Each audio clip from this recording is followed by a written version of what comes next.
Bienvenido a iClub Novelas Ligeras, donde las historias toman un nuevo rumbo. Aquí encontrarás historias únicas, giros inesperados y mucho más. No olvides suscribirte y activar la campanita para no perderte ninguna historia. Empecemos. 24 de diciembre de 1942, Orfanato de Gurechav, Berún, es la cuna de Cristo. Un huérfano me señaló cuando entré al orfanato de mi infancia, vestido con ropa gruesa y abrigada y cargando una bolsa llena de regalos. Cristo. Cristo. Al poco rato, un grupo de niños me rodeó con sus rostros sonrientes. A diferencia de mí y de los huérfanos con los que crecí, estos niños estaban bien alimentados y vestían ropa limpia. Además, recibían educación básica gratuita en una escuela primaria de 5 años, una política que uno de los rectores que me precedió había implementado. Aunque donaba regularmente una parte de mi salario al orfanato, esa no era la razón de su prosperidad. Cuando se supo de mi origen, el orfanato recibió numerosas visitas que donaron dinero y suministros. Como resultado, el orfanato incluso cambió su nombre por el mío en agradecimiento. ¡Feliz Navidad, niños! Los saludé con la mano. Visa entró detrás de mí, vestida igual y con otra bolsa de regalos. ¿Quién quiere regalos? En mis tiempos, la Navidad simplemente significaba un servicio religioso extra y una cena un poco más rica. A veces cantábamos villancicos o las monjas contaban historias navideñas. Al dormir, juntábamos nuestras camas y nos acurrucábamos bajo nuestras finas mantas para compartir el calor. Los regalos eran prácticamente inexistentes. De vez en cuando, recibíamos un par de mitones o zapatos, hechos a mano por las monjas, para compartir entre 4 o 5 huérfanos de la misma edad. No es que culpara nunca a las monjas de nuestra indigencia. Ya hacían todo lo posible por estirar su escaso salario para mantener a docenas de huérfanos hambrientos. Ninguno de los regalos que llevé era personalizado, simplemente no tuve tiempo de conocer las preferencias de los huérfanos. Sin embargo, me aseguré de que todos recibieran algo de ropa abrigada, mitones, zapatos, orejeras de invierno, bufandas, chaquetas gruesas y gorros. También les regalé un juguete a cada huérfano, a menudo una maqueta de tren, una muñeca o un peluche. Todos los niños me agradecieron enormemente al recibir su regalo. Visa también repartió bolsitas de golosinas a cada niño. Muchos la felicitaron por su belleza. Ninguno me llamó guapa, solo linda. De hecho, cuando se presentó, todos la llamaban señora Visa, mientras que a mí siempre me llamaban hermana mayor Tanya. Tanya, me alegro mucho de que hayas podido venir. La hermana Margaret vino a verme. Ya tenía el pelo casi canoso, pero sus arrugas no se habían acentuado por el estrés adicional.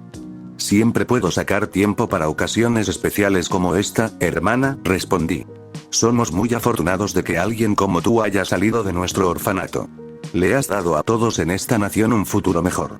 Y pensar que intenté convencerte de que te hicieras monja antes de que te convirtieras en política. La hermana Margaret rió. Estaba bastante segura de que llevar el hábito de monja causaría algún tipo de paradoja universal, así que me alegré de haber zanjado esa conversación cuando lo mencionó por primera vez. O eso o todos los que me llamaron el diablo del Rin morirían de un aneurisma cerebral al verme con el hábito de una santa. Claro, no puedo imaginarme usando algo así, dije. Por cierto, veo que trajiste a tu vicerrector.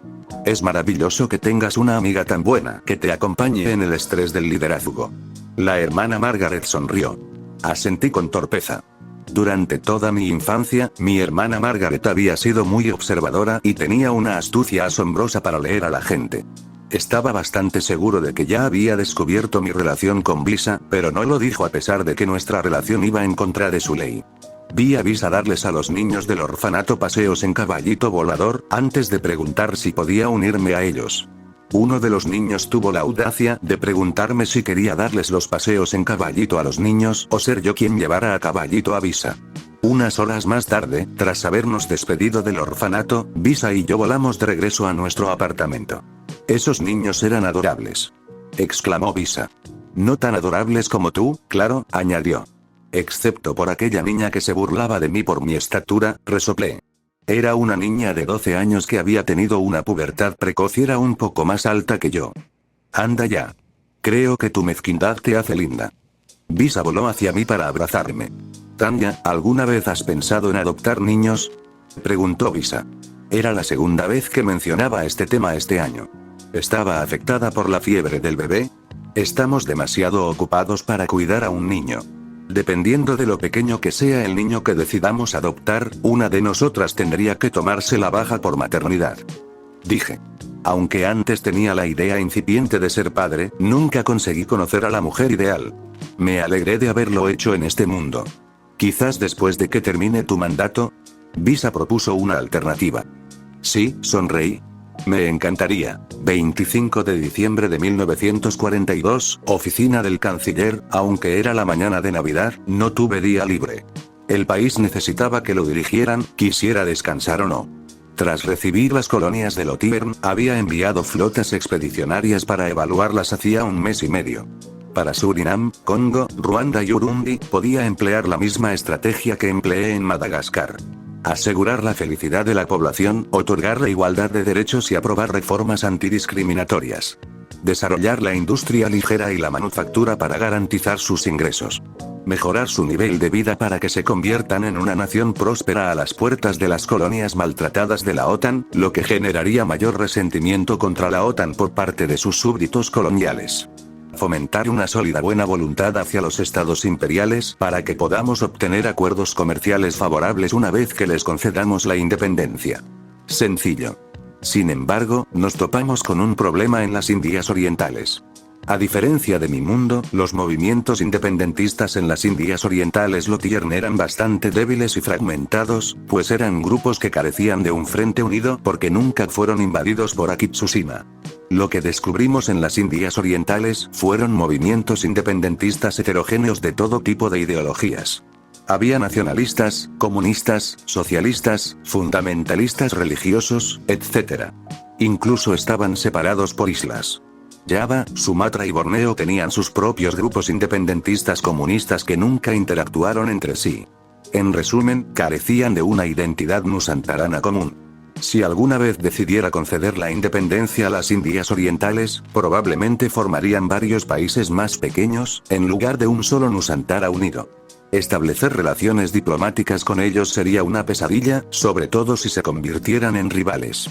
Preferiría con mucho que el archipiélago siguiera siendo un solo país. Para tal fin, necesitaba asegurarme de que en lugar de tener varios movimientos independentistas débiles, las Indias Orientales tuvieran un único y poderoso movimiento independentista que, preferentemente, fuera no violento, no comunista y no demasiado religioso. Por ello, le pedí al almirante que comandaba la flota expedicionaria de las Indias Orientales que comenzara a recopilar información sobre las políticas y características de cada movimiento independentista en las Indias Orientales. Una vez compilada la lista, podría seleccionar a qué movimiento permitir que prosperara o incluso apoyarlo, mientras reprimía a los grupos cuya existencia consideraba intolerable. De ser posible, podría negociar con el grupo independentista cuyo líder fuera el más adecuado para liderar una Nusantara independiente. De esta manera, podría colaborar encubiertamente con un movimiento independentista para establecer un mayor control sobre el archipiélago. Podría desarrollar la industria y la tecnología en Nusantara sin ser invadido por conflictos como las colonias de Pato. También podría construir pacíficamente la infraestructura de la colonia y conectar el archipiélago mediante redes de carreteras y puentes, permitiendo que la influencia de mi grupo colaborador independiente se extendiera por Nusantara. Una vez que llegara el momento oportuno para conceder la independencia a Nusantara, ayudaría a mi colaborador a establecer un gobierno pro-estados imperiales. De esta manera, podría fomentar un aliado asiático que controle el esencial estrecho de Malaca, lo que me permitiría contrarrestar la influencia de miembros de la PATO como el reino aliado, que controlaba Malaya, y Australia, que estaba justo a las puertas de Nusantara. Recientemente, también se ha dado a conocer un invento que ha llamado la atención tanto de Pato como de OCEF, la invención del helicóptero en los Estados Unidos. La semana pasada, la Fuerza Aérea de los Estados Unidos presentó el helicóptero Boeing Sikorsky VS-300, capaz de volar a una velocidad de unos 70 km por hora. Podía mantenerse en el aire a una altura de 30 metros durante al menos 25 minutos e incluso trazar una figura de 8. Dudaba que esas fueran sus especificaciones más exigentes. Por lo que sé, el Boeing Sikorsky VS-300 podía volar a 100 km por hora con armamento y carga durante varias horas. Sabía que los líderes militares de Pato debían de estar viendo lo mismo que yo sobre el potencial del helicóptero. Si bien los magos eran superiores a los primeros helicópteros tanto en velocidad como en altura máxima de vuelo, su número era limitado. Mientras tanto, se podía entrenar a cualquier número de pilotos de helicópteros. A medida que avanzaban los diseños de helicópteros, podían volar más rápido y a mayor altura, e incluso se les podía cargar con carga o armas que un mago no podría transportar. Por lo tanto, se podrían usar helicópteros para realizar tareas que tradicionalmente requerían magos, como reconocimiento aéreo o apoyo aéreo a baja altitud. Incluso se podrían equipar con bombas para la guerra antisubmarina. El helicóptero se usaría ampliamente en la Fuerza Aérea, la Armada y la Guardia Costera. También se utilizaron en el sector civil, transporte, policía, búsqueda y rescate, y reportajes periodísticos. En mi mundo, los helicópteros se usaban ampliamente en todos los ámbitos. Estados Unidos ofreció vender helicópteros Boeing Sikorsky VS-300 a Pato, pero no presentó ninguna oferta a OCEF. Sin duda, debido a negociaciones clandestinas entre ambas partes.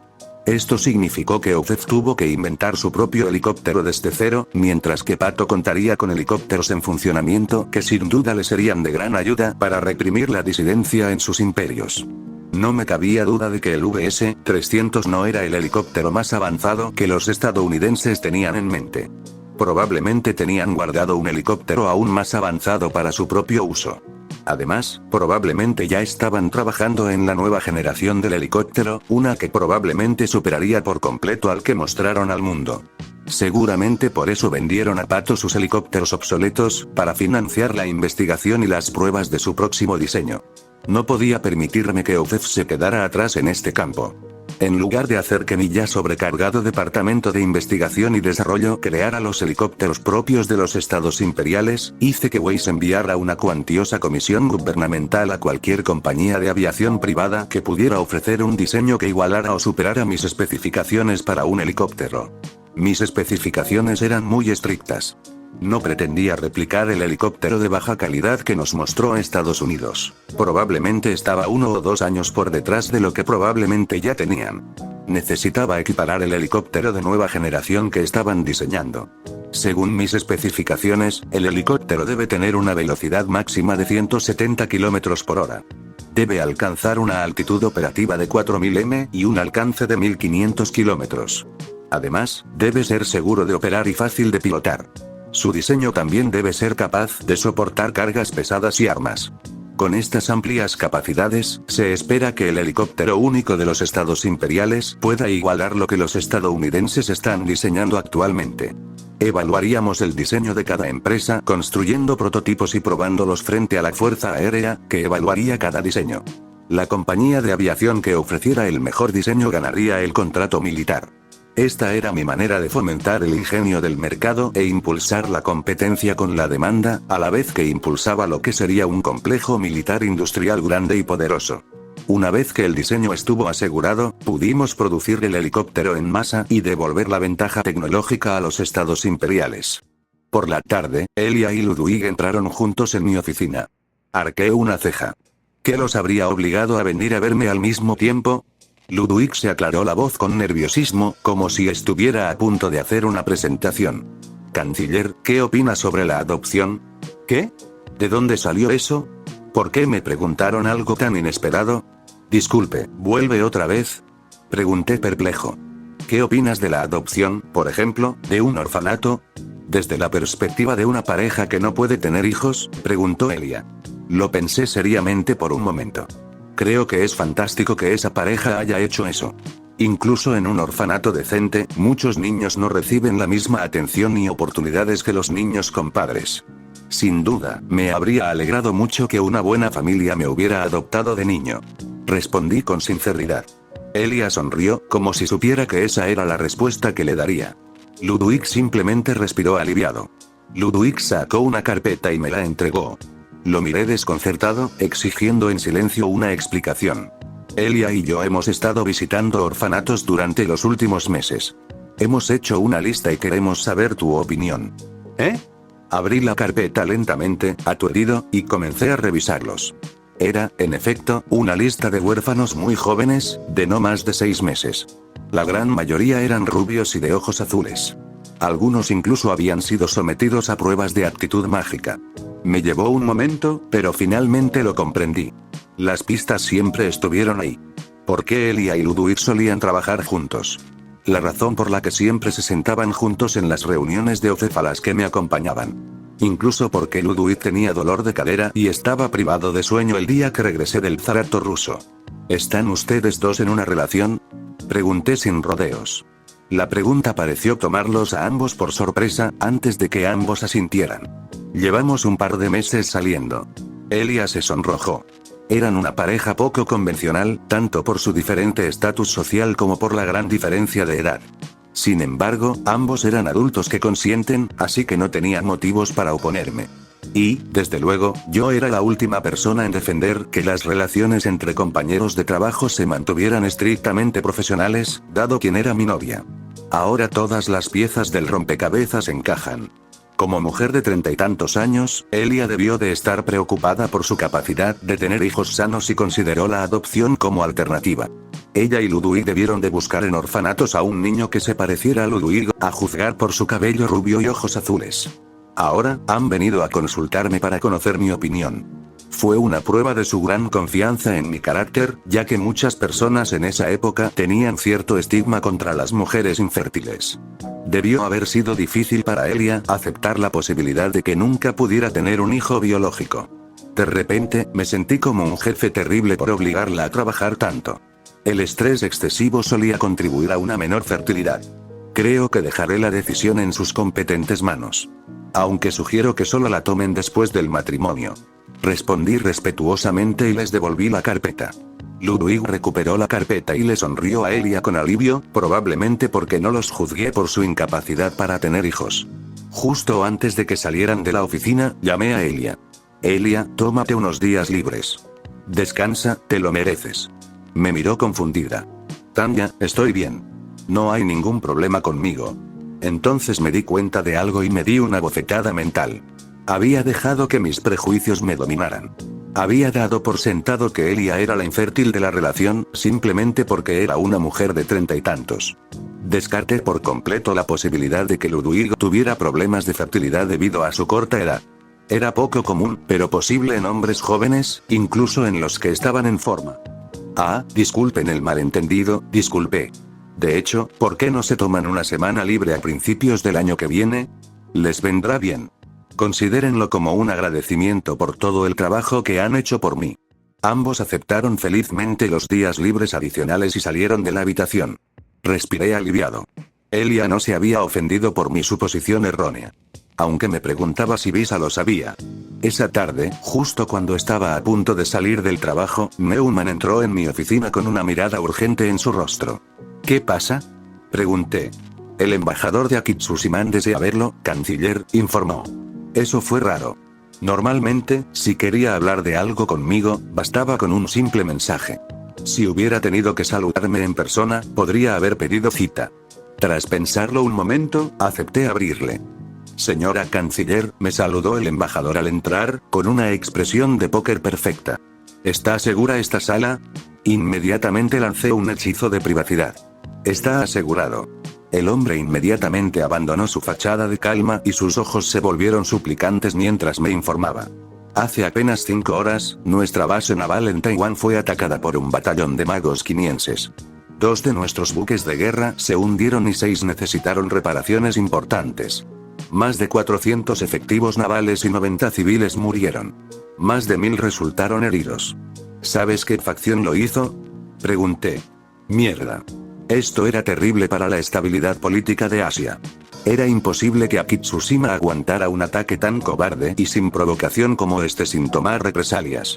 Hay pruebas contundentes que sugieren que fue el Partido Nacionalista Qin. Los magos atacantes hablaron en shanghainés y declararon que Taiwán era territorio legítimo de Qin. La situación empeoró. Aunque el ejército de Akitsushiman fue derrotado por el ejército rojo, había pasado suficiente tiempo para que se recuperara parcialmente. Y la armada imperial de Akitsushiman seguía con toda su fuerza. Dado que los nacionalistas controlaban las provincias costeras, serían dominados por el ejército muy superior de Akitsushima en caso de una invasión. Y si los nacionalistas eran eliminados, el Partido Comunista de China quedaría como el único bastión de la resistencia china contra los extranjeros. Su fuerza aumentaría rápidamente, a medida que la población china se uniera a ellos para repeler a los invasores de Akitsushiman. ¿Cuál es la respuesta de Akitsushima? Ya están debatiendo redactar una declaración de guerra contra el Partido Nacionalista de Qin y comenzar la movilización. El emperador intenta apaciguarlos, pero no han seguido su consejo, ni siquiera cuando su majestad les ordenó encontrar una manera de hacer la paz. Por eso he acudido a ustedes para pedirles ayuda. La guerra se avecina. Quizás no falte ni una semana. Creí que el liderazgo militar había sido destituido por el emperador antes. Pregunté. Tienes razón. Actualmente, el ejército está dirigido principalmente por nuevos generales y almirantes apasionados que reemplazaron a los destituidos por el emperador. Algunos usaron su influencia para que sus predecesores volvieran como asesores. Todos desean recuperar su honor ganando una guerra de conquista. Explicó el embajador. Este era el peor escenario posible. Si los líderes militares de Akitsushima ignoraban incluso al emperador, existía la posibilidad de un golpe de estado, donde mantendrían al emperador como rehén y figura decorativa de Akitsushima, mientras ellos ostentaban todo el poder. Los líderes militares de Akitsushima estaban llevando a su nación a la ruina. Si bien podrían haber derrotado fácilmente al Partido Nacionalista de China y quizás incluso al Partido Comunista de China, no consideraron la reacción internacional. Todas las naciones con intereses en Asia observarían con recelo a Akitsushima. Si lograban conquistar Qin, la nación más grande, poblada y poderosa de Asia, ¿por qué se detendrían ahí? ¿Por qué no conquistar también el resto de Asia? ¿Qué les impide conquistar Annam? ¿Birmania? ¿Malasia? Ni siquiera yo podía estar seguro de que esos halcones no invadirían Nusantara. La OTAN no toleraría el surgimiento de una potencia hegemónica asiática en su esfera de influencia, especialmente una que amenazara con invadir sus territorios coloniales. Los albises, australianos y Aotearoa probablemente enviarían buques de guerra para proteger el mar de Qin del Sur en caso de una agresión de Akitsushiman. También estaban las Filipinas, bajo el control de los Estados Unidos. Aunque estos ya le habían prometido a su colonia la independencia definitiva, por ahora seguía siendo su colonia. Los estadounidenses tampoco verían con buenos ojos una Akitsushima expansionista. Rayos. Espero que los líderes militares de Akitsushima no cometan alguna estupidez como bombardear Pearl Harbor. Ni siquiera el OCEF podría salvarlos si lograran despertar al gigante dormido. El Comité America First frenó a Estados Unidos para que permaneciera en su aislacionismo por ahora. Pero jamás aceptaría un golpe sin contraatacar. Una posible respuesta internacional a la invasión de Qin por parte de Akitsushima sería un embargo de recursos estratégicos como el petróleo y el acero, e incluso alimentos. Sin embargo, esto podría impulsar a Akitsushima a una expansión aún mayor, invadiendo así aún más territorio para acceder a los recursos de los que carecía, en un intento por alcanzar la autarquía. No estaba seguro de cuánto podría OCEF ayudar a Akitsushima en caso de embargo. Si bien podíamos venderles petróleo y acero, sería difícil pasar por la flota del Apato que custodiaba el sudeste asiático. Transportarlos por tierra era imposible, ya que los comunistas aún controlaban la Rus siberiana. Sin mencionar que, al continuar el comercio con Akitsushima, podría dañar nuestra relación con Estados Unidos. Además, solo los estados imperiales mantenían una relación estrecha con Akitsushima. El resto de los países miembros de OCEF eran, en el mejor de los casos, ambivalentes. Si Akitsushima cometiera crímenes de guerra en Qin, como en mi mundo, esa actitud podría fácilmente convertirse en repulsión y beligerancia. Los pueblos de Europa jamás apoyarían a una potencia invasora que cometiera atrocidades contra los invadidos. Si eso sucediera, no podría proporcionar ninguna ayuda a Akitsushima y tendría las manos atadas. Tenía que evitar una guerra entre Akitsushima y los quinienses. Suspiré desesperado. Era Navidad también. Maldito seas, Ser Décimo. Necesitaba hacer una visita de estado a Akitsushima. Tenía que convencer a los militares de que dimitieran. Quizás incluso impedir un golpe de estado para salvar al emperador. Preferiblemente por persuasión. Por la fuerza, si fuera necesario. 29 de diciembre de 1942, Tokio. Miré Tokio mientras mi avión descendía para aterrizar. Parecía una ciudad completamente distinta a la que recordaba de mi primera vida. Claro que era un hecho. En mi mundo, Tokio sufrió numerosos bombardeos incendiarios durante la Segunda Guerra Mundial, seguidos de una reconstrucción, expansión y modernización de una escala sin precedentes. Una vez terminado mi trabajo en Akitsushima, quizás podría invitar a Visa a pasar unas vacaciones aquí. Ambos lo merecíamos. Me tomé un último momento para reflexionar sobre mi plan antes de que el avión aterrizara. El Partido Nacionalista Chino y el gobierno de Akitsuziman habían acordado reunirse en la neutral Hong Kong para una conferencia en 6 días. No confiaba en que esto implicara ningún tipo de negociación de paz por parte de Akitsushima.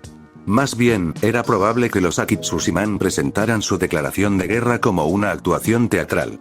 Afortunadamente, por orden del emperador, había invitado a otras naciones con intereses en Asia a mediar en la negociación. Entre ellas, destacaban el Reino Aliado, la República Francesa, los Estados Unificados y la Federación de Estados Imperiales.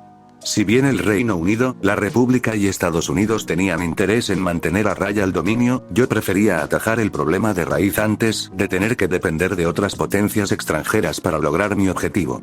Esto significaba que tenía 6 días para actuar. 6 días para evitar la guerra en Asia. El mejor escenario posible era obligar a la cúpula militar a dimitir. Pero considerando las actitudes de los generales japoneses de la Segunda Guerra Mundial y suponiendo que sucediera lo mismo aquí, sería una iniciativa bastante improbable. El nacionalismo, el código del Bushido, la reverencia al dios emperador, la creencia en su superioridad cultural y racial, y una disposición casi dogmática a sacrificarse por el emperador y la nación. Todos estos factores serían prevalentes en la sociedad akitsushimana. Incluso podría haber diferencias culturales que yo, un ex japonés, desconozco. Aunque ninguna facción china las ocupa, 2 de las regiones más polémicas para Akitsushima fueron Joseon y Manchuria. Joseon se había convertido en una mezcolanza de repúblicas comunistas y capitalistas, tras ser liberada por la Federación Rusa. En cuanto a Manchuria, tanto la parte tradicionalmente rusa como la china permanecieron bajo el control de la Federación Rusa tras la derrota del ejército imperial Akitsushiman. Sin embargo, tras la fragmentación de la federación, quedó bajo el control de diversas facciones. Antes de partir hacia Akitsushima, le pregunté al zar Alexei sobre sus intenciones con respecto a Manchuria, con la expectativa de que presentara una reclamación sobre ella, ya que el zarato ruso se autoproclamaba el estado sucesor de la Federación Rusa. Esta reclamación se realizó tan pronto como el zarato ruso venció a la facción de Moscú y obtuvo el reconocimiento intencionado de la OCEF y varias naciones neutrales como los Estados Unificados, la Magna Rumelia, la Gran Mancomunidad Báltico-Bielorrusa y Waldistaten. Solo la OPA se negó obstinadamente a otorgar el reconocimiento oficial. En cambio, me sorprendió su respuesta. Si bien el zar quería finalmente reclamar toda la Siberia tradicionalmente ocupada por Rusia, incluida la Manchuria rusa, no quería incorporarla por completo al zarismo ruso. La razón era bastante simple: la relación coste-beneficio. La mayor parte del territorio controlado por la Federación Rusa ya estaba rusificado, ya fuera étnica o culturalmente. Sin embargo, la Manchuria quinesa, también conocida como Manchuria Interior, seguía siendo muy quinesa tanto étnica como culturalmente. Incorporarla plenamente al zarato ruso requeriría mucho tiempo y esfuerzo. Durante ese tiempo, tendría que lidiar con los quineses disidentes, que contaban con una gran población. Además, explicó que la parte china de Manchuria se encontraba en una situación conflictiva, codiciada por Akitsushima y ambas facciones chinas. Si el zar intentaba reclamar también la parte china de Manchuria, ese territorio se volvería insostenible con tantas otras fuerzas intentando reclamarlo. Para ello, el zar consideró más conveniente centrar sus esfuerzos en la industrialización de su nación y la mejora del nivel de vida de sus ciudadanos, en lugar de intentar reclamar más territorio para el zarato ruso, del que dispondría en abundancia una vez que terminara de incorporar el resto de Siberia mediante la reconquista política y económica. Las facciones no alineadas de la Rusia europea ya se habían rendido y se habían dejado absorber por el zarato ruso. Este controlaba ahora todo el territorio ruso en Europa. Algunas oblas y repúblicas siberianas ya expresaban su arraigada afición por el monarquismo bajo la presión del gigante que era el zarato ruso. Al zar tampoco le interesaba mucho construir una armada en el Pacífico con Port Arthur, ya que no le interesaba la proyección de poder exterior, sobre todo cuando su nación aún estaba en sus inicios. Estaba mucho más centrado en la consolidación nacional, el desarrollo industrial y la garantía de la estabilidad a largo plazo. Como resultado, el zar me hizo una oferta. Estaba dispuesto a ceder la Manchuria china y cedérsela a Akitsushima a cambio de que OCEF y Akitsushima presionaran políticamente a las facciones de la Rus siberiana para que se integraran al zarato ruso. De esta manera, evitaría un conflicto con las facciones chinas o con Akitsushima. Sin embargo, personalmente discrepé del enfoque del zar y le expliqué explícitamente por qué. Ozef iba a ejercer presión política sobre la Rus siberiana de todas formas, y tenía planes de convencer a Akitsushima para que ayudara en algún momento. Un zarismo ruso fuerte significaba un aliado más fuerte para Ozef. Además, las facciones chinas estaban demasiado ocupadas luchando entre sí como para arriesgarse a atacar Manchuria e invitar a un tercero. Además, desde una perspectiva externa, parecería que estaba dejando en ridículo a un aliado y obligándolo a sacrificarse por mí. El zarismo ruso poseía tanto territorio como todo Ozef en conjunto y, una vez unido, tendría la segunda economía y población más grande, incluso después de ser devastado por la guerra. Era cualquier cosa menos un subordinado a los estados imperiales. Incluso si el zar declarara que fue idea suya, yo sabía que gran parte de la comunidad internacional consideraba a los demás líderes de Ozef como mis lacayos, o incluso vasallos. Una decisión como ceder la Manchuria china desalentaría a cualquier nación a unirse a Ozef en el futuro o incluso la impulsaría a unirse a la Tato. Finalmente, esta solución era simplemente un apaciguamiento. Y si esta estrategia no funcionaba en mi mundo, dudaba que lo hiciera mejor en este. De hecho, conociendo cómo eran los generales japoneses en la Segunda Guerra Mundial, incluso podría envalentonar a los líderes militares de Akitsushiman si se les concedía tanto territorio a cambio de tan poco. Su avaricia podría impulsarlos a continuar con la invasión del Partido Nacionalista de Qin. Con una sólida presencia en Asia, podrían usarla para organizar una invasión total de Qin. Antes de partir hacia Akitsushima, sugerí que si el zar realmente veía a la Manchuria china como un punto débil en materia de seguridad, entonces podría considerar establecerla como una república independiente y un baluarte defensivo una vez que reunificara todo el territorio que controlaba la Federación Rusa. Sin embargo, sin una moneda de cambio como Manchuria, esto significaba que tenía que persuadir de alguna manera a la cúpula militar de Akitsushiman para que pensaran que una invasión del Partido Nacionalista de Qin iría en contra de sus intereses nacionales, o al menos no valdría la pena a largo plazo. Sería extremadamente difícil, si no imposible. Su patriotismo podría cegarlos hasta el punto de engañarlos, negándose a escuchar mis argumentos lógicos. Y al final, Akitsushima tenía un casus belli válido. Más de 1500 bajas y múltiples barcos hundidos y dañados no era ninguna broma. Lo que los akitsushimanos acababan de sufrir fue una versión a pequeña escala del ataque a Pearl Harbor, que a su vez resultó en 3500 bajas y 7 barcos hundidos. Pero a diferencia de los estadounidenses, Akitsushima tenía una población menor y no tenía la capacidad de reemplazar rápidamente sus barcos perdidos. Según el telegrama que mi embajador envió desde Akitsushima, el ánimo nacional estaba caldeado. La gente en las calles ya abogaba por una acción militar para vengar Puerto Sae, el lugar del ataque. La opinión de los líderes militares no era lo único que me preocupaba. También debía encontrar la manera de apaciguar a la gente. Al aterrizar mi avión y desembarcar, me recibió una gran recepción encabezada por el primer ministro de Akitsushiman, Goto Daisuke. Como Tojo no era el primer ministro, supuse que también se había hecho seppuku delante del emperador. Un escalofrío recorrió el aeropuerto y temblé incluso con la ropa gruesa.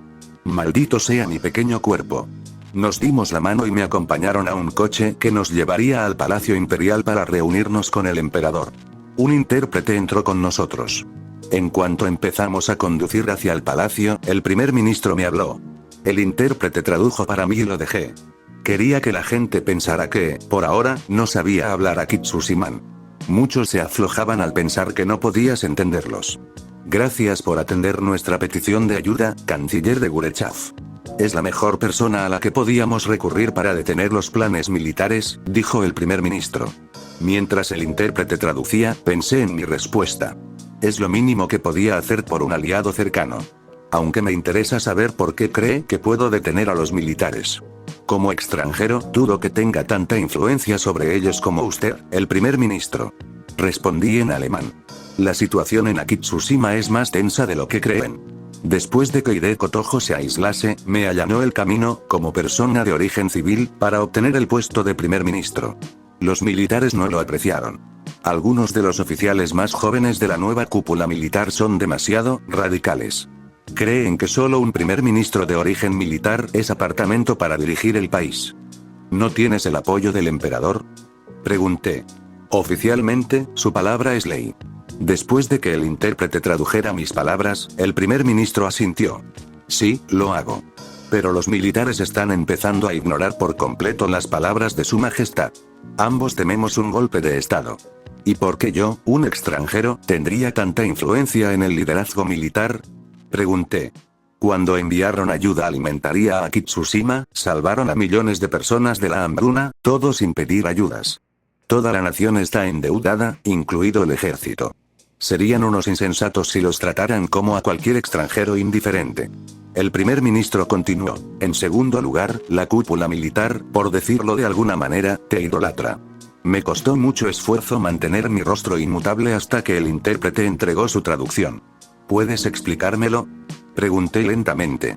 El ejército valora la fuerza y la firmeza de carácter, cualidades que has demostrado una y otra vez, tanto como soldado como político. Tu reputación como el mago aéreo más poderoso del mundo también es venerada. Como un soldado feroz que libró numerosas batallas leales por tu imperio hasta sus últimos días, el ejército te ve como la personificación de lo que un leal soldado imperial de Akitsushima debe aspirar a ser. Muchos incluso han notado que muchas de tus características y conducta reflejan el código del Bushido. Me quedé en shock por un segundo. ¿Qué quieres decir con eso? Ah, no debes saber qué es el código del Bushido, supuso erróneamente el primer ministro. Para simplificarlo, es el estilo de vida Akitsushiman del guerrero, algo que los altos mandos militares se esfuerzan por emular en sus acciones. Enfatiza el honor, el coraje, la lealtad, la frugalidad, la honestidad, el autocontrol y la destreza en las artes marciales. El primer ministro continuó. Quizás no lo sepa, pero muchos de nuestros generales estudiaron sus grabaciones y tácticas de guerra para mejorar nuestra fuerza de magos. También hay otros que se han tomado el tiempo de escuchar sus discursos y estudiar su trayectoria política. Me tomé un momento para digerir la información. ¿Y crees que los militares me escucharán por eso? El primer ministro asintió con optimismo. Sí. De hecho, muchos líderes militares desean verte, sobre todo los más jóvenes. Puede que admiren al emperador por lo que es, pero a ti te veneran por lo que haces. Combinado con un decreto del emperador y la oposición tuya, el estimado líder de un país aliado, creo que es posible persuadir a los militares para que se detengan. Sobre eso, ¿cuánto del liderazgo militar sobrevivió a la matanza del emperador? Pregunté. Quizás solo una quinta parte, más o menos. Esos fueron los que no tenían un ego desmesurado que los obligara a ofrecerse a cometer seppuku delante del emperador. Respondió el primer ministro Goto. Eso me facilitaría convencer a los militares. Si los miembros más obstinados constituían solo una minoría, solo necesitaba persuadir a los más jóvenes y apasionados de la cúpula militar. Sin embargo, incluso con su supuesta admiración, que el primer ministro seguramente sobreestimó, esperaba que fuera una batalla cuesta arriba. ¿Tenemos aliados en el ejército? Pregunté. Nos sería imposible mover al ejército si fuera un monolito. El tema de la invasión es polémico en la armada. La mayoría de los oficiales jóvenes se muestran firmes en su apoyo. Sin embargo, el comandante en jefe de la flota combinada, el almirante Yamamoto Isoroku, se opone. Se reunirá con nosotros en la plaza imperial. Respiré aliviado. Así que, después de todo, no sería una tarea imposible. Si el comandante de toda la armada imperial Akitsushiman estaba de nuestro lado, la situación no era tan desesperada como temía. Al fin y al cabo, teníamos alguna esperanza de detener a los militaristas. Palacio Imperial de Tokio, en mi vida anterior, hice una visita guiada al Palacio Imperial japonés. Por lo tanto, no me interesaba mucho recorrer la residencia del emperador. Se parecía bastante a la que vi 70 años después. Sin embargo, conocer al emperador fue una experiencia novedosa. Seguía reinando el emperador Hirohito. Casi esperaba que el primer ministro me aconsejara cómo hacer una profunda reverencia ante el emperador, pero en lugar de eso me dijo que podía simplemente asentir y estrecharle la mano, lo cual hice al conocerlo. Cuando nos sentamos en una mesa baja para nuestra discusión, el almirante Yamamoto se unió a nosotros. El emperador inició la conversación. Temí que hablara en Akitsushiman clásico y me vi obligado a recurrir al intérprete, pero por suerte habló con regularidad. Canciller de Gurechaz, primer ministro Goto, almirante Yamamoto, he dispuesto que nos reunamos en este lugar seguro para tratar un asunto de suma importancia. Creo firmemente que una invasión del Partido Nacionalista Qin sería perjudicial para los intereses nacionales de Akitsushima. No debemos permitir que los militares inicien una guerra que no necesariamente beneficiará a Akitsushima. Por supuesto, Su Majestad, asintió el primer ministro Goto. Antes de discutir cómo detener a los militaristas, me gustaría saber quiénes son los líderes militares más influyentes de Akitsushima, pregunté. El almirante Yamamoto me dio una breve exposición. Algunos de los oficiales de mayor antigüedad de la Armada se oponen a iniciar una guerra ahora, cuando nuestro ejército no está completamente reabastecido y nuestros barcos no han sido reemplazados ni reparados. Sin embargo, sus voces son acalladas por la gran mayoría de los militares, que ansían venganza. Creen que el cobarde ataque de los quinenses ha manchado el honor y la imagen de fuerza de la nación, y anhelan hacer justicia a los culpables. Casi todos los generales del ejército imperial y la mayoría de los oficiales navales apoyan un plan de invasión de Qin. Entre ellos se encuentra el príncipe Yasuhito, hermano menor del emperador, quien a menudo ha discrepado violentamente con el emperador en sus opiniones opuestas. En su opinión, la constitución debería ser suspendida y el emperador debería imponer un gobierno directo. ¿Y por qué no apoya usted una invasión, almirante?, pregunté. Quizás si esto hubiera ocurrido hace 10 o 15 años, cuando nuestro ejército no había sido diezmado por la Federación Rusa y la situación política era diferente, yo también habría apoyado una invasión. Pero sé que las potencias occidentales no apreciarán el surgimiento de Akitsushima como potencia hegemónica de Asia. Seguramente apoyarán al Partido Nacionalista Chino, lo que dificultará una invasión. Y a diferencia de hace 10 años, ya no tenemos un punto de apoyo en Manchuria para organizar nuestra invasión. Se lo he dicho al resto del ejército. Pero en lugar de ver sabiduría, vieron cobardía, respondió el almirante. Yamamoto continuó. Además, temo sanciones si nuestra expansión tiene demasiado éxito. Actualmente, Akitsushima necesita grandes cantidades de acero, caucho y petróleo para sostener nuestra industria en expansión. En cuanto al petróleo, dependemos especialmente de los Estados Unidos. Si se interrumpe nuestro suministro de petróleo, temo que esto perjudicará nuestra capacidad para librar cualquier guerra en el futuro. O peor aún, obligaría a los militares a invadir territorios con petróleo para lograr la autarquía.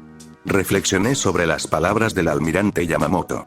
De ser posible, podría aliviar la sed de caucho y petróleo de Akitsushima vendiendo esos recursos de Nusantara, una vez que se establecieran allí una industria y una exportación adecuadas. Podría dejar que los nusantaranos se quedaran con la mayor parte de las ganancias, en lugar de explotarlos. Esto ayudaría a mejorar mis relaciones tanto con los nativos nusantaranos como con los akitsushimanos. También está la cuestión de quién atacó realmente por Sai, intervino el primer ministro Goto. ¿Qué quieres decir?, pregunté. Aunque era desventajoso para los nacionalistas provocar a Akitsushima a una guerra así, asumí que se trataba de un elemento nacionalista rebelde que había ejecutado un ataque no autorizado, a juzgar por su retórica nacionalista y su extremismo, que rozaba el terrorismo. A partir de las imágenes capturadas del batallón de magos que asaltó Puerto Sai, podemos determinar con certeza que probablemente operaban con orbes de doble núcleo, reveló el emperador. ¿Puedo verlo?, pregunté. Si el Partido Comunista de China también tenía acceso a orbes de doble núcleo, probablemente de los Bharat del Norte, entonces eran múltiples malas noticias en una. Primero, Bharat del Norte y el PCQ trabajaban en conjunto. Segundo, los comunistas de China poseían suficiente capacidad industrial para producir al menos 36 orbes de doble núcleo para ellos mismos y algunos repuestos para los Bharat del Norte en un lapso indeterminado de meses. Tercero, que Akitsushima atacara al Partido Nacionalista de China era probablemente el resultado que deseaban los comunistas. Si Akitsushima atacaba al Partido Nacionalista sin una base territorial en Asia, mientras este recibía suministros del Reino Aliado o de los Estados Unidos, el resultado sería un desastre. Aunque confiaba en que Akitsushima finalmente ganaría, dado su ejército mucho más disciplinado y tecnológicamente avanzado, sufriría demasiadas bajas. Esto permitiría al PCQ, armado con orbes de doble núcleo, intervenir y expulsar a Akitsushima de Qin, lo que permitiría al PCQ proclamarse vencedor de la guerra civil de Qin y liberador de la tierra de Qin. Permitir que los comunistas controlaran un país con más de 450 millones de habitantes y un gran potencial industrial como Qin era inaceptable. El almirante colocó un orbe de computación sobre la mesa, que activé inyectándole magia. Tal como temía, eran definitivamente orbes de doble núcleo. Los atacantes no habían sufrido ni una sola baja, escabulléndose tras causar el daño. ¿Los militares lo saben, y aún así planean atacar a los nacionalistas?, pregunté alarmado. Esta evidencia ya se ha mostrado al resto del ejército. Simplemente se encogieron de hombros y dijeron que no era concluyente, argumentando que tal vez los nacionalistas desarrollaron sus propios orbes de doble núcleo. Es evidente que fingen ignorancia. Simplemente quieren atacar primero a los nacionalistas porque son más débiles y tienen grandes extensiones de costa que la armada puede atacar. Además, subestiman el uso de los magos en el campo de batalla. La mayoría cree que la simple cantidad y la fuerza de voluntad serán suficientes para compensar la brecha tecnológica. Se quejó el almirante Yamamoto. Malditos belicistas arrogantes. Confiaban demasiado en el poderío militar de Akitsushiman. Sin una defensa antiaérea sólida, era casi imposible matar magos sin usar a los tuyos. Almirante Yamamoto, ¿no puede simplemente ordenarles que se retiren? Usted es el comandante en jefe de la armada y cuenta con el apoyo del primer ministro y la bendición del emperador, supliqué. Yamamoto negó con la cabeza. No puedo. Quizás hasta 4 de cada 5 de mis efectivos navales apoyen la invasión, desde los marineros de menor rango hasta los almirantes de mayor rango. Algunos de sus camaradas murieron en el ataque a Puerto Sai. Podrían demostrar insubordinación si intento cancelar la invasión. La situación en el ejército es aún peor. También tememos un golpe de estado. Con el príncipe Yasuhito del lado militarista, existe la posibilidad de que intenten capturar al emperador y obligarlo a apoyar públicamente la invasión. De lo contrario, me temo que podría ocurrir lo peor para el emperador y su heredero, lo que llevaría al príncipe Yasuhito a asumir el trono del crisantemo. Mierda. Incluso con el primer ministro, el emperador y el almirante Yamamoto de mi lado, los militaristas tenían demasiado impulso para iniciar una guerra, con un casus belli y el apoyo de otro miembro de la realeza. También necesitaba evitar a toda costa que dieran un golpe de estado. No podía permitir la destitución del emperador actual y el ascenso de un emperador belicista. Si ocurría un golpe, el emperador no estaría a salvo en ningún lugar de Akitsushima. Necesitaba una forma de evacuarlo. Si lo que decía el almirante Yamamoto era cierto, no podía confiar en los barcos o aviones de Akitsushi para evacuarlo. La posibilidad de que el barco o el avión traicionaran al emperador era demasiado alta. Su Majestad, me dirigí al emperador. Antes de seguir discutiendo cómo disuadir a los militaristas de una invasión, creo que es mejor considerar el peor escenario posible: un golpe de estado. Tengo una flota expedicionaria estacionada en las Indias Orientales ahora mismo, incluyendo un portaaviones. Con su permiso, les ordenaré que se dirijan inmediatamente a la bahía de Tokio para que sirvan de plataforma de evacuación en caso de un golpe de estado. Aviones de combate biplaza podrían venir a recogerlos a usted y a su familia antes de regresar al portaaviones. Cuando ordené al recién comisionado SMS Rudersdorf y a su grupo de escolta que viajaran a Nusantara, esperaba usarlo para disuadir a los albinos de considerar la recién intercambiada Nusantara como una colonia vulnerable. Nunca preví que tendría que usarlo para evacuar al emperador en caso de un golpe de estado y, en cambio, disuadir a la armada Akitsushimana. Los submarinos de esta edad eran demasiado lentos para una evacuación, así que no podía emplearlos para una misión que requería velocidad. El emperador reflexionó un segundo antes de asentir. Se lo agradecería mucho. Almirante Yamamoto, por favor, informe a cualquier parte interesada que la flota de los estados imperiales que se dirige a Tokio está allí para un próximo ejercicio de entrenamiento con nuestra armada. El almirante Yamamoto asintió. Gracias. Ahora, tengo algunas ideas sobre los argumentos que podemos usar para persuadir a los militaristas. También hay acuerdos y concesiones que podría ofrecer.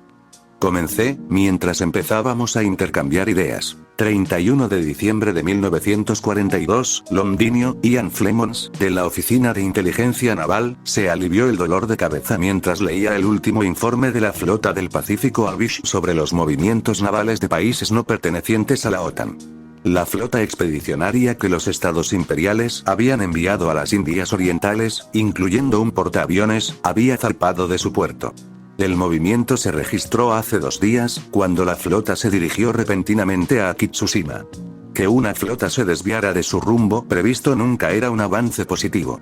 Incluso después del fin de la Segunda Gran Guerra, de Gurechaf aún logró acechar su obra. ¿Algo le preocupa, número 7? Preguntó el contraalmirante John Godby, su jefe, cuando se detuvo junto al escritorio de Flemons. Los imperiales están trasladando su flota de las Indias Orientales a Akitsushima. Dados los recientes acontecimientos en Asia Oriental, eso no puede ser nada bueno. Informó. Godby le arrebató el informe y lo leyó rápidamente. ¿Esto es serio, 7? Solo hay una razón para que los imperiales trasladen un portaaviones a Akitsushima. Planean ayudar a los Akis en su invasión. Cazas a reacción y magos de élite con orbes de doble núcleo devastarían a los quinienses. Parece que Degurechaz no se conformó solo con la facción Moskva. Flemons miró hacia arriba alarmado. Godby continuó. Los estados imperiales se beneficiarán enormemente si Akitsushima logra adquirir el poder suficiente para desafiar la influencia de Pato en Asia. Si los estados imperiales participan en una invasión de Qin, solo puedo sospechar que los Akis les permitirán ocupar territorio quinés. No podemos permitir que esta invasión ocurra a cualquier precio. Voy a llevar este informe al primer ministro. Necesitamos cooperar con la República Francesa y los Estados Unidos para oponernos a una invasión durante la próxima conferencia. No podemos permitir que esa belicista consiga el conflicto que desea. 31 de diciembre de 1942, Berún, en un apartamento de lujo en el centro de Berún, el tintineo de los cubiertos en los platos resonaba en el comedor. 3 personas sentadas a la mesa disfrutaban de un abundante almuerzo casero compuesto por filete sellado, puré de papas, ensalada y pan de ajo, aunque Elia miraba a su amiga mientras Visa masticaba una hogaza de cabrot con mantequilla de ajo, se preguntó si eso podía considerarse pan de ajo. Contra toda lógica, Visa había desarrollado un apetito por el comisbrot, también conocido como cabrot, un alimento que todo soldado imperial temía o detestaba. Entonces, Visa, preguntó Elia mientras su amiga terminaba su cabrot. ¿Cuándo es la boda? La reacción que su pregunta provocó fue una serie de toses de su mejor amiga. ¿Qué quieres decir? Tartamudeó Visa, con la cara más roja que un tomate. Lo que Elia quería decir, añadió su novio, Ludwig, dándole un suave codazo en las costillas, es si tú y el canciller planean casarse pronto, para que yo pueda prepararme para una votación en el Riksdag. ¿Voto a? Bueno, si algún día planean casarse pronto, tendré que legalizar el matrimonio entre personas del mismo sexo, respondió Ludwig, pero no sería difícil. Es decir, incluso Tanya pensó que solo podría aprobarlo al final de su mandato, dijo Visa. Oh, no será nada difícil, dijo Elia con entusiasmo. No después de todo el esfuerzo que Ludwig y yo hemos hecho, después de toda la presión y la eliminación de disidentes que ella y Ludwig habían llevado a cabo, un buen 80% del Reichstag estaba bajo su control, incluidos los partidos de Lothiern. Primero tendremos que legalizar la homosexualidad, intervino Ludwig. La homosexualidad femenina no es ilegal en los estados imperiales, pero es mejor legalizar todas las formas de homosexualidad en su conjunto para que su unión tenga una impresión menos divisiva. Aún así, si intento aprobar ambas leyes ahora mismo, se aprobarán sin problemas. Dame la orden, y para finales de enero, el matrimonio entre tú y Tanya será completamente legal. No lo sé. Visa se frotó el brazo con torpeza. Llevo meses dándole indirectas. Lo mencioné directamente hace unos meses y luego le comenté varias veces que me gustaría adoptar niños. He estado esperando a que captara la indirecta y me propusiera matrimonio para poder fugarnos cuando termine su mandato. Espera, interrumpió Elia. ¿Estás esperando a que capte la indirecta y te proponga matrimonio primero? ¿Qué tiene de malo eso? Preguntó Visa, luciendo como un ciervo confundido. Piensa un momento en lo que acabas de decir, Visa. Tanya, entre todos. Entendiendo indirectas. Siendo proactiva en el amor. Elia alargó las palabras. Una expresión de comprensión se dibujó en el rostro de Visa. Oh, jadeó. ¿De verdad es tan tonto el canciller? Preguntó Ludwig, sin saber la historia detrás de la vida amorosa de Visa y Tanya. Ella ignoraba el cariño de Visa a pesar de haber coqueteado con ella durante 5 años seguidos. Visa tuvo que acorralarla y besarla en los labios para que Tanya lo entendiera.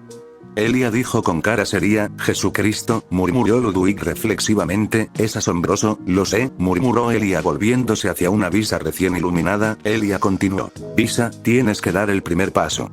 Si te demoras, Tanya, de alguna manera, le dará demasiadas vueltas y retrasará una confesión durante décadas o, inexplicablemente, concluirá que no son aptos para el matrimonio o algo por el estilo. Visa pareció desconcertada por un momento antes de asentir con decisión. Se levantó de repente, con un infierno de pasión ardiendo en sus ojos.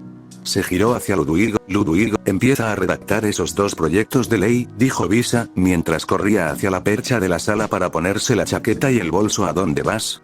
Preguntó Elia. Estoy buscando un anillo de compromiso para comprar. ¿Qué más? respondió Visa mientras salía de la habitación. 1 de enero de 1943, Tokio. Si hubiera estado en los estados imperiales, habría pasado el día de hoy relajándome en la cama con Visa después de una noche divertida, probablemente tomándome un inusual día libre.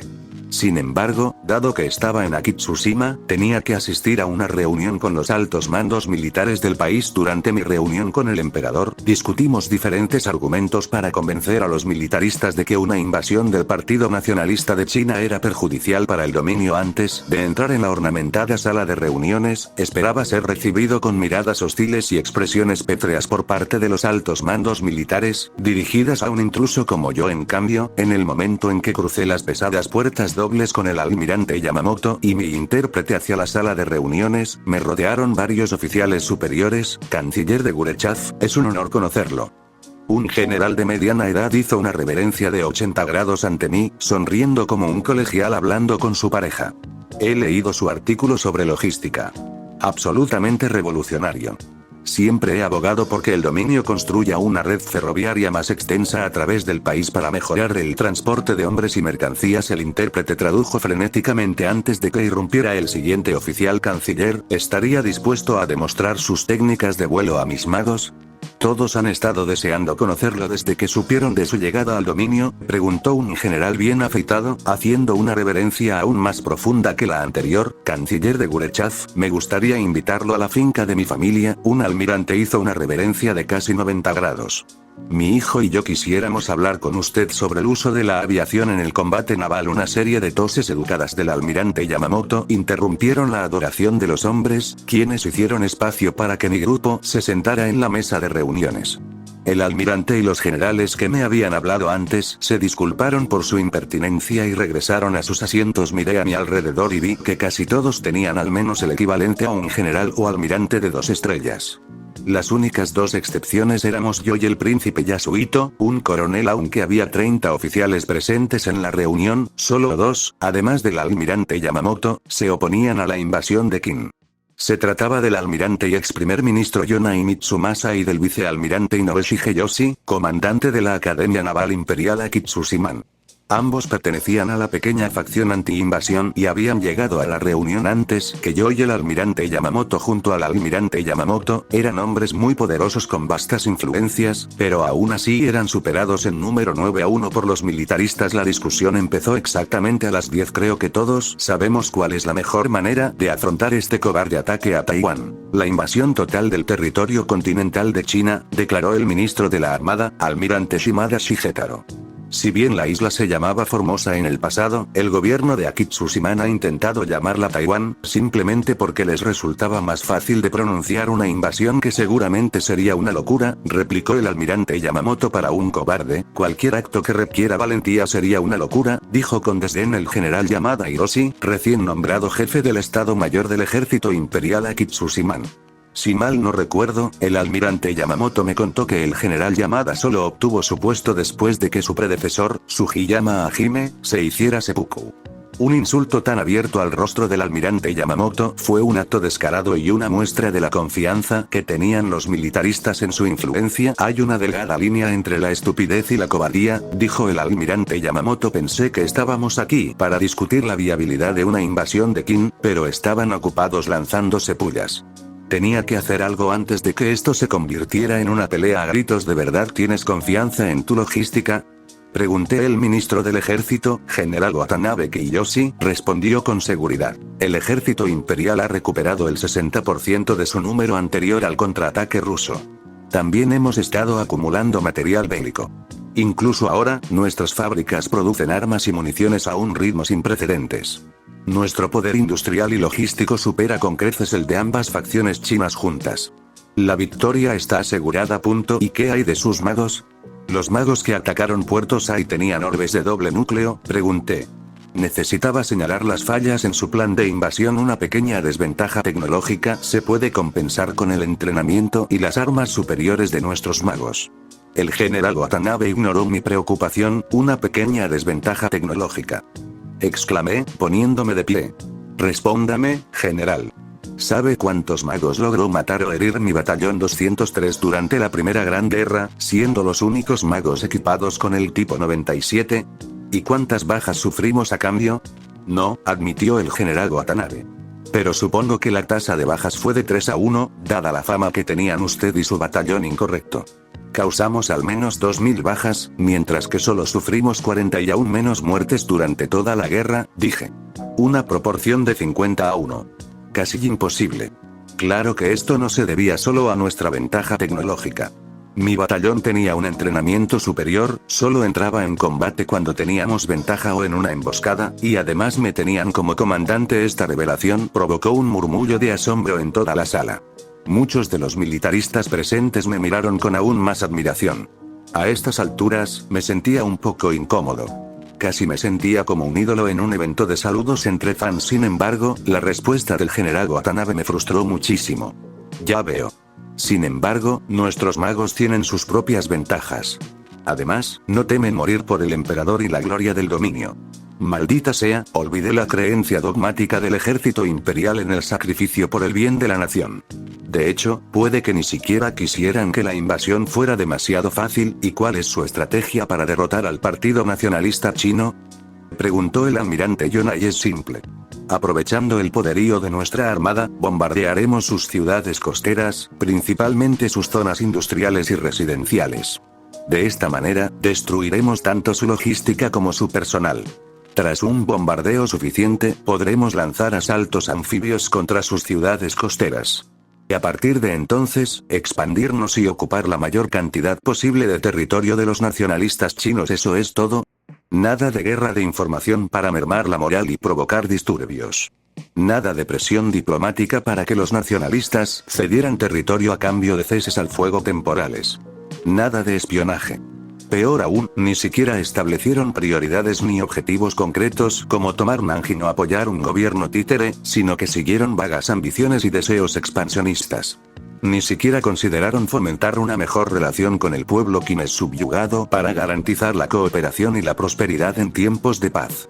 Aquí no existía el concepto de gran estrategia. Los tres almirantes de mi lado claramente menospreciaron esa estrategia mundana que simplemente dependía de la potencia de fuego. Mientras intercambiábamos miradas cómplices. En cuanto a mí, también me preocupaba la indiferencia de los militaristas ante la pérdida de vidas chinas. Había estudiado la participación de Japón en la Segunda Guerra Mundial por pura curiosidad, dado que estos temas se minimizaban o se pasaban por alto en el currículo japonés.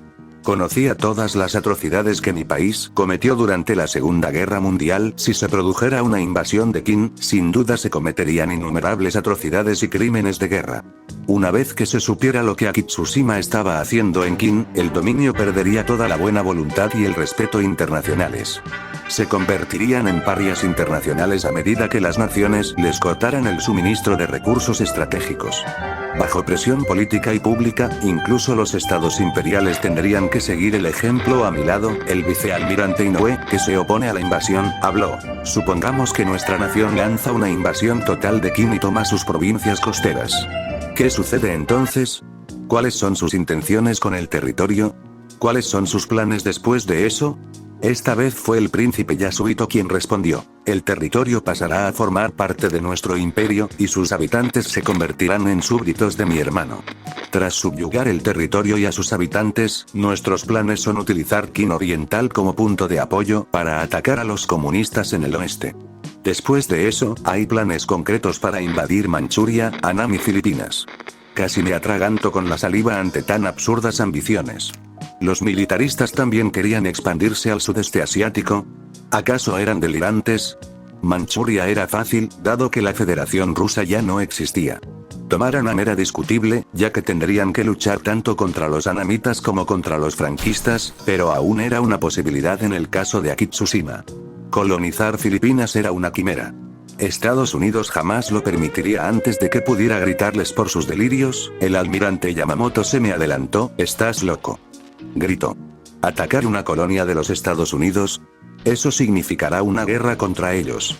Para invadir Filipinas, planeamos lanzar un ataque sorpresa contra Pearl Harbor, en Hawái, para devastar la flota del Pacífico estadounidense estacionada allí. Una vez que los estadounidenses se den cuenta de que ya no tienen la capacidad naval para competir con nosotros en el Pacífico, tendrán que abstenerse de declarar la guerra. ¿Son ricos? Sí. Pero son una nación de obreros y agricultores. No tendrán el descaro de enviar a sus hombres a una guerra que pueden evitar concesiones. Sobre todo cuando hemos fortalecido y enriquecido nuestro país con petróleo, caucho y acero de las tierras que conquistamos. Declaró con arrogancia el ministro de Marina, Shimada Shigetaro. Almirante Shimada, le garantizo que se equivoca en sus suposiciones, argumentó el almirante Yamamoto. Estudié en Harvard y trabajé como agregado naval en Washington D.C. He estudiado a fondo su industria, costumbres, cultura y estilo de vida durante mis visitas al país. Permítame decirlo con seguridad, los estadounidenses nos declararán la guerra si los atacamos primero. El Comité América Primero no permitirá que se lleve a cabo una guerra. Se aferran a su aislacionismo. Llevan muchos años queriendo descolonizar a Filipinas y mantenerse al margen de los acontecimientos de Europa y Asia. El jefe del Estado Mayor del Ejército, Yamada, intervino no cuando atacas a su nación sin provocación. El almirante Yonai apoyó a su aliado, el almirante Yamamoto. ¿Cómo nos competirán si han perdido su flota del Pacífico? ¿Nuestra armada puede neutralizar fácilmente cualquier fuerza naval que les quede?, preguntó el jefe del Estado Mayor de la Armada Imperial Akitsushiman, Nagano Osami. Simplemente construirán una nueva armada, declaró el almirante Yamamoto. Una que eclipsa a la nuestra. He visto su capacidad industrial. Eclipsa la del dominio varias veces. Para cuando hayamos equipado a un soldado, ellos habrán equipado a 6. Para cuando hayamos producido un proyectil de artillería, ellos habrán fabricado 7. Para cuando hayamos construido un barco, ellos habrán construido 8. Durante el primer año de la guerra, arrasaremos en el Pacífico, ganando batalla tras batalla, de eso estoy seguro. Pero al año siguiente, los Estados Unidos nos aplastarán bajo montañas de acero y plomo. Nos ahogarán en una marea de hombres. Nuestras ciudades sufrirán bombardeos inimaginables, destruyendo a nuestra gente, industria y rica cultura. Una guerra con los Estados Unidos es una que no podemos ganar bajo ninguna circunstancia. Las balas y la artillería no respetan el espíritu del Bushido. Akitsushima será arrasada al final de la guerra. El discurso apasionado y desilusionante del almirante Yamamoto pareció haber apagado parte del entusiasmo de los militaristas. En Akitsushiman corrían rumores sobre la conveniencia de expandirse al sudeste asiático. Para mi frustración, la mitad aún conservaba la confianza en sí mismos. Fue entonces cuando me di cuenta de que no les interesaban los argumentos lógicos. Durante años, Akitsushima había tenido que ver una Asia debilitada y vulnerable justo a su puerta, pero no tenía permiso para reclamarla. Era como un hombre hambriento al que le negaran comida. La tentación para ellos debió ser inmensa. El ataque a Port Said había avivado su fervor nacionalista y les había proporcionado un casus belli creíble para iniciar una guerra. Su código de Bushido y otros dogmas solo habían exacerbado el problema. Debería haber apelado a sus emociones y nacionalismo desde el principio, no a la lógica. Caballeros, dije. Todos saben que los comunistas chinos son los más probables culpables del ataque de Port Said, ¿verdad? Se recibieron varios asentimientos. Los militaristas habían excluido intencionalmente a los encargados de redactar actas de la reunión sabiendo que solo se podía llegar al corazón de un hombre hablando en su lengua materna. Decidí dejar de lado mi imagen de extranjero ignorante. Necesitaba atacar su orgullo. Supongo que es hora de repasar mis habilidades de demagogia. Entonces, ¿por qué caen en sus planes? ¿Son los orgullosos militares de Akitsushima o son los mercenarios comunistas? Grité. Mi fluidez en Akitsushiman sorprendió a todos en la sala. Algunos generales ni siquiera parecieron comprender que hablaba en su idioma. ¿Permitirá Akitsushima que sus hijos, esposas y padres sean enviados a morir por los hipócritas comunistas chinos? ¡No! No lo harán. ¿Y por qué deberían? Si los comunistas quisieran su ayuda, deberían haber acudido a ustedes de rodillas a suplicar. Pero, en cambio, los atacan desde las sombras, manipulan su orgullo para su propio beneficio y los obligan a luchar en su guerra. Por eso su emperador les ha instado a que se callen. No quiere que ustedes, leales soldados del país del sol naciente, se conviertan en peones de los comunistas, quienes han despreciado la moral y el honor. Miré a mi alrededor. La mayoría de los presentes lo reconsideraban. Algunos incluso asintieron ante mis palabras. Bien. Cuanta más duda, mejor. Los almirantes de mi lado compartieron su aprobación de mi retórica con gestos de aliento. Tras discutir con los militaristas, ahora sé con certeza que eran demasiado sanguinarios como para abstenerse de una invasión. Incluso si lograba dominar su belicosidad ahora, solo estaría retrasando el asunto, no resolviéndolo. Así que, en lugar de instarlos a permanecer pasivos, necesitaba otro enfoque, uno que ya había discutido con el emperador.